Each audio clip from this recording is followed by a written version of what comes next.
Oh, I had a really bad night last night, by the way. Woke up with all the covers twisted out of a bad dream. And one of the things that got me out of bed and up in the morning was knowing that I would be here with this group. And so here we are. Uh, if you saw the screensaver at the beginning, well, maybe I'll put it up if you just came in, just so you get a little peek at two of our stars today. Yeah, that's that. I think that's Antonio Banderas, modern Zorro there. Although I cut my teeth on the earlier Zorro, but a fictional figure, but maybe based in some truth. And then on the right side is one of my favorite pictures of Thomas Merton. And Ron was leaving yesterday, and I said, "Well, tomorrow we're talking about sort of from Zorro to Thomas Merton." And he just looked at me and said, "Well," he laughed. "What's the connection of these two?" Well, there's a meeting there. As Buber said, real living is meeting. Real living is meeting. Yeah. Yeah, so we'll sort of share some things, and it'll always, hopefully, lead us into deeper contemplation. That's the whole point of the talk, and then to the deepest meeting of all at when we're meeting as a group at the end. Yeah, this is just a little reflection, kind of Advent reflection that just came out of nowhere this week. I usually just do my normal practice during the week, and then something comes up that the only criteria is that it would somehow lead us open us up and lead us further into contemplation, which is really the heart of the heart to heart, is just this one-on-one presence with the presence. Okay, so this just, I call this from Zorro to Merton, and it'll be out tomorrow on the Monday mail out. All I wanted for that Christmas in 1957, when I was 8 years old, was a Zorro outfit. The black hat, the mask, cape, and two fencing foils with red plastic tips on them, so nobody would get their eye poked out. I prayed to God, and I put out cookies and milk too. I remember getting the Zorro outfit just after dawn that day and running around all morning, jumping out from behind the sofa and attacking one of my older sisters. For Zorro always struck without warning, blew in like the wind to surprise his adversaries. Zorro is a kind of Hispanic Holy Spirit, neither here nor there, but always seemed to be present when needed. And best of all, he always carved a Z in the uniform of Sergeant Garcia, or whatever fool of a federale thought he could cross swords with Zorro. By mid-afternoon, I'd gotten sort of tired of carving the letter Z into the backs of chairs or on the sweaters of my defenseless sisters. But then, miracle of miracles, my aunt drove up our driveway with my younger cousin in tow. To be fair, my cousin was a year younger, much smaller, and he didn't have a black hat, cape, or mask. But I did give him a sword, and we went at it. I totally cut him to ribbons, carving Z after Z into his Rudolph t-shirt. I felt invincible. I was Zorro. But then the unthinkable happened. My cousin, in frustration, took his fencing foil and bent it in half over his knee. Tears cascaded from my eyes and a litany of profanities leaped from my lips. And then Zorro was stripped of his outfit and was sent to his room. Looking back on it now, that was perhaps my first initiation into the core teachings of both the Buddha and Jesus. Life was indeed impermanent. A cosmic mystery train running wild into the darkness. But somehow I knew that Zorro would be resurrected. Now, more than 6 decades later, you could say my journey has been a kind of pilgrimage from Zorro to Thomas Merton. Zorro, a superhero of action. Thomas Merton, the superhero of contemplation, who drew me and my family to Kentucky 40 years ago. Thanks to the spirit of Merton and Zorro, I have a velvet sword of pure awareness in one hand, the fiery sword of compassion in the other, and one sacred heart that can hold them both. Who could ask for anything more than the one unbendable presence? Yeah, that just came out of nowhere, but I like it. And I want to just highlight a few things. First, about Zorro. You know, Guy Williams was the first Zorro, and you know, there'd never been like a Latino superhero before on TV prior to that. The Cisco Kid was around, but Zorro was really caught my attention. He rivaled in my own, like, you know, 8, 9-year-old being. He was about on a par with Errol Flynn's Robin Hood, and they were very similar.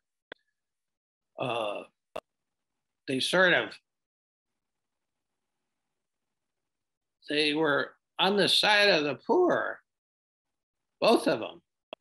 They weren't fighting for themselves, and they were fighters for compassion. And of course, Zorro was special because he carved a Z into everything. And the only thing the Z ever got me up to that point was sitting in the back row in all my grade school classes, because the nuns arranged it alphabetically. And so I was always really pretty much the last seat. I think all during grade school, I was in the last seat of the last row. We had 60 kids in my first grade class. I could still look at the picture and marvel at what that was like, 60. But I was there at the back of the room. So this was great to see the Z, and sometimes it was a flaming Z in the newer movies, you know. So that meant a lot. But mostly, it was really kind of a Holy Spirit figure, a Hispanic Holy Spirit, because he was neither here nor there. And that's the thing you know about the Holy Spirit as you start to get into the Spirit. You can't pin it down, neither here nor there. Nobody ever knew who Zorro was, didn't know where he was coming from. They kept trying to catch him. They could never catch him. You can't hold on to the Holy Spirit. It comes and goes as needed. That's the key there. They would always show up at the proper moment, you know.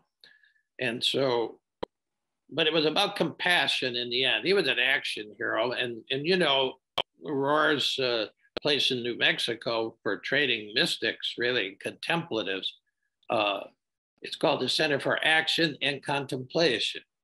And the action is compassion.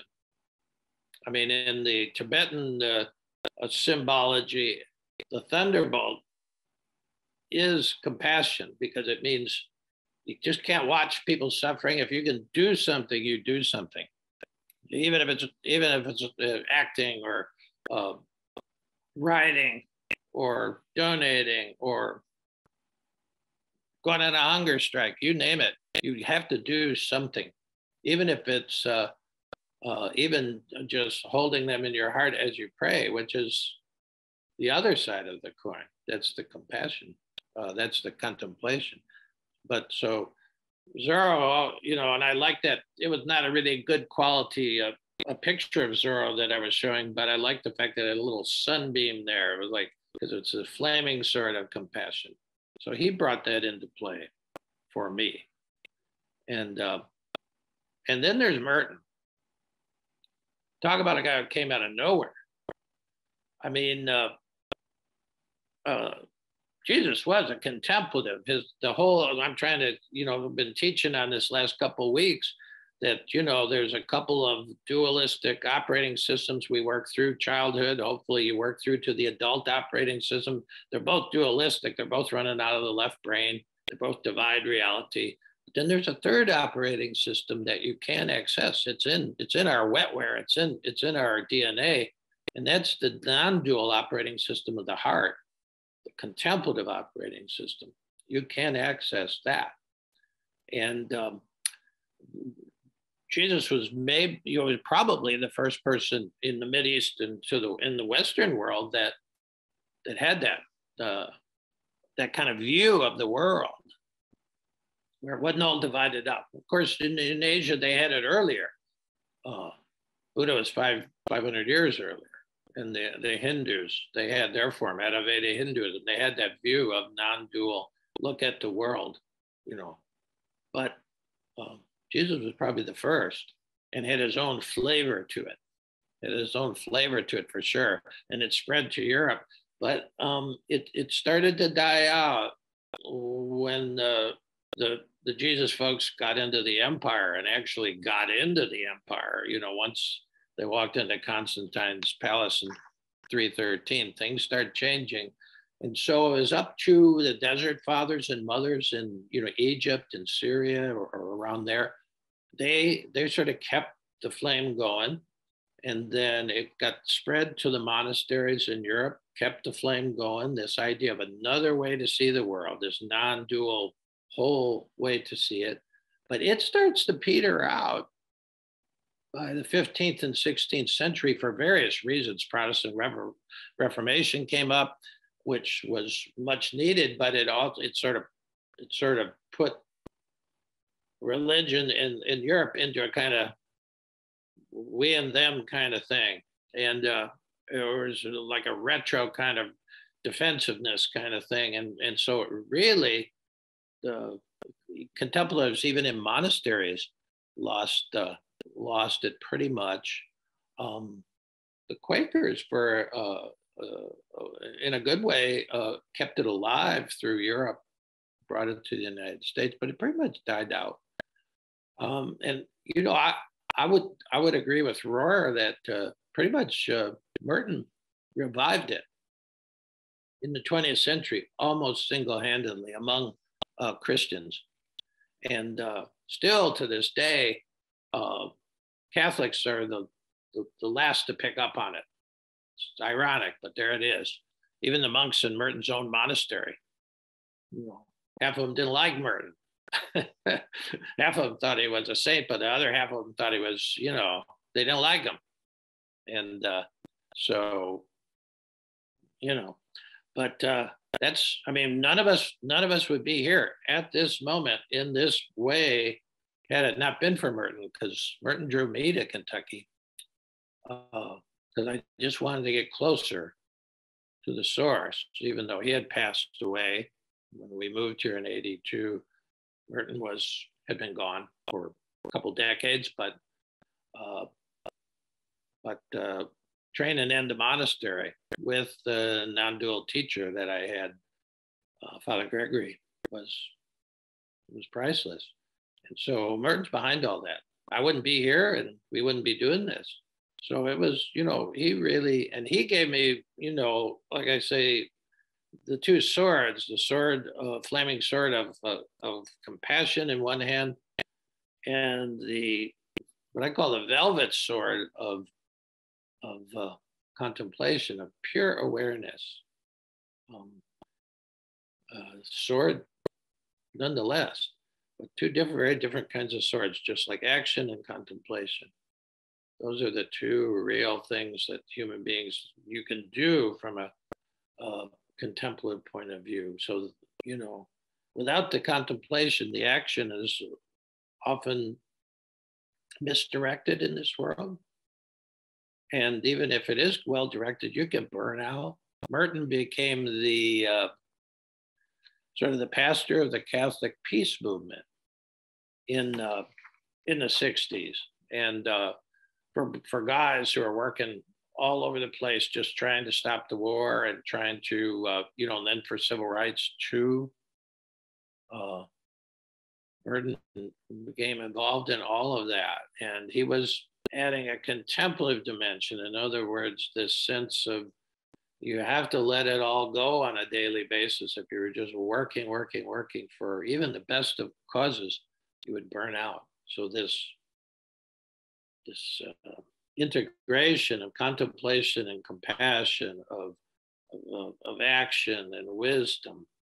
And the fact is, if you're in a contemplative operating system, you hold to both of them. The only thing big enough to hold to both of them is the heart. And that's why I say the third operating system is the non-dual heart operating system, because the heart does not make a division between itself and anything. The heart is just open. It's just open. And that is, and it can hold. Like, I had this wild dream last night, very dark dream, Fellini-esque. And so, but I'm trained now, and I do train in not trying to get rid of it, not pulling the covers over my head and trying to go back to sleep, but I just got up and I knew I could hold it as the heart holds things. And, you know, I did my normal sitting and before, you know, sitting, writing, reading, took it on a walk. And gradually it started to metabolize. Gradually I started to understand what the dream was trying to teach me. But this kind of holding is what we're learning, how to hold anything that arises. You know, and that leads us to, that's what contemplation teaches when we sit. You know, here's a quote from Rohr. He says, naked, undefended, non-dual presence has the best chance of meeting the real presence. Naked, undefended, non-dual presence is the best chance of actually having this kind of meeting that Buber was talking about. And that's really what contemplation is. It's opening up and just having a naked, undefended kind of openness to whatever arises. Bad dreams, whatever's in your unconscious has space to come up and present itself. Might not always be pleasant. That's the reason it's in your unconscious, chances are. It's because it wasn't too pleasant when you experienced it the first time. But then also the transcendency. So you really, it's not so much it's not, it's the time where you let the rational part of yourself, you know, just take a break too. And you're dealing with the pre-rational stuff that's all in your unconscious. And then plus you're making space to have this meeting with the trans-rational. So we're going both below and above. A lot of people think anybody has to do with spirituality is like pre-rational. It's not that. Yeah, because the rational mind is, you know, it's helpful and it's going to come back, but we're giving it a total rest when we sit. We don't need it. We're just pure presence. As Eckhart, Meister Eckhart said, he says, the eye with which I look at God is the same eye with which God looks at me. And so there's this meeting. You know, we've often called it a dancing because even though I'm sitting here as still as possible and as silent as possible, there sometimes can be a lot of noise and a lot of coming and going. There usually is. And so it's a kind of dance as well, kind of meeting and a kind of dance. So I think that's good enough. I think that's good enough. It'll take us into the actual next step, which is this practice of naked, undefended, non-dual presence. Okay, so let's start by just breathing, and then we'll give Jill time to end the recording.